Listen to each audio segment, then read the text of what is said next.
करिए भाई, बहुत बहुत धन्यवाद। अनूप सरोज जी आप आइए।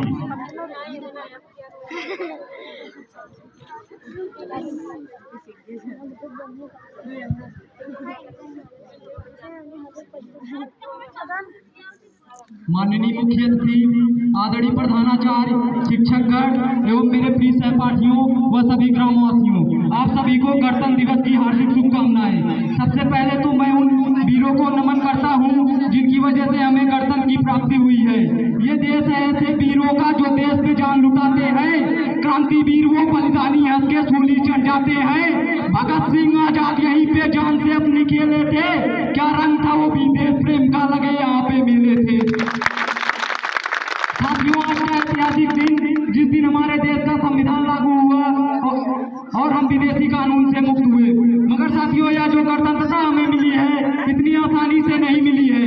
इसके लिए कई वीर जवानों ने, कई क्रांतिकारियों ने अपने बलिदान दिए हैं और उन्हीं वीरों की बदौलत ही आज हम इस खुले आसमान में बिना किसी परतंत्रता के स्वतंत्र रूप से अपने गणतंत्र का जश्न मना रहे हैं। चूमा था वीरों ने फांसी का फंदा, यूं ही नहीं मिली थी आजादी खैरात में।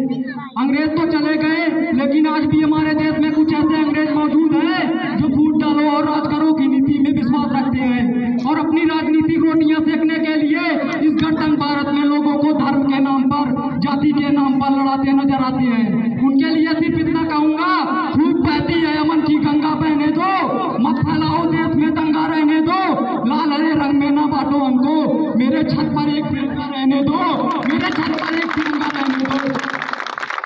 आज हमारे देश में विभिन्न प्रकार की समस्याएं हैं। भ्रष्टाचारी ने इस प्रकार पांव फैला रखा है कि फाइलें ऑफिस में पड़ी पड़ी सड़ जाती हैं लेकिन उन पर काम नहीं होता और जैसे ही कोई नोटों का बंडल उनके पास पहुंचता है सारे के सारे काम हो जाते हैं। देश की मीडिया को हिंदू मुस्लिम पर डिबेट करने से फुर्सत नहीं है। देश की मीडिया इस कदर बिक चुकी है किसी फिल्म स्टार की आत्महत्या पर तो पूरे दिन खबरें चलाते हैं लेकिन वही किसी गरीब किसान की आत्महत्या पर उसे एक पल भी दिखाया नहीं जाता। भ्रष्टाचारी, बेरोजगारी जैसे पापों का जब पतन होगा, खुशहाल होगा या जीवन खुशहाल वतन होगा, खुशहाल होगा या जीवन खुशहाल वतन होगा। शहीदों ने तो अपना काम कर दिया है, अब जिम्मेदारी हमारी बनती है कि हम अपनी देश की उन्नति में अपना योगदान दें और एक ऐसे भारत का निर्माण करें जो पूरे विश्व के लिए एक मॉडल हो और हम क्रांतिकारियों के उन सपनों को पूरा करें जो उन्होंने फांसी चढ़ते वक्त अपने देश के लिए देखे थे। इसके लिए आवश्यक है हिंदू, मुस्लिम, सिख, ईसाई सब मिलकर देश के लिए काम करें और अपना पूर्ण समर्पण भाव रख करके देश के विकास में योगदान दें। और मात्र सरकारें बदल जाने से राष्ट्र का विकास नहीं होता। राष्ट्र का विकास तब होता है हम और आप बदलते हैं। ना जियो धर्म के नाम पर, ना मरो धर्म के नाम पर, इंसानियत ही है धर्म वतन का, बस जियो वतन के नाम पर, बस जियो वतन के नाम पर। साथियों, देशभक्ति शब्द जब भी मेरी जहन में आता है तो मुझे सरहद पर खड़ा हुआ जवान याद आता है जो कहीं सियाचिन की ठंडी वादियों में तो कहीं जैसलमेर की तपती रेत में अपनी ड्यूटी को निभा रहा है। वह सिर्फ और सिर्फ इसलिए वहां तैनात है ताकि उसका देश सुरक्षित रहे। अगर मुझसे कोई देशभक्ति की परिभाषा पूछता है तो मैं सिर्फ इतना कहूंगा, यदि आपके दिल में भी उस सरहद पर खड़े फौजी की भांति अपने देश के लिए समर्पण है, आप अपने देश से प्रेम करते हैं एवं अपना कार्य पूर्ण निष्ठा एवं ईमानदारी के साथ करते हैं तो आप सही मायने में एक सच्चे राष्ट्रभक्त हैं।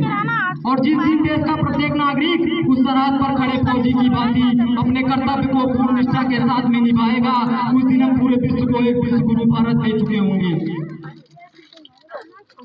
अंत में सिर्फ इतना कहना चाहूंगा कि देश की उन्नति एवं विकास के लिए यह जरूरी है कि पूरा देश संगठित होकर के काम करे। जातिवाद, भाषावाद, सांप्रदायिकतावाद को छोड़ करके हम एक स्वर में, एक लय में सिर्फ देश की बात करें और अपने देश को एक विश्व गुरु भारत के रूप में स्थापित करें। जो ना अब तक हुआ कर दिखाएंगे हम, गैर को भी गले से लगाएंगे हम और अपने हिंदुस्तान को खुदा की कसम फिर से सोने की चिड़िया बनाएंगे हम, फिर से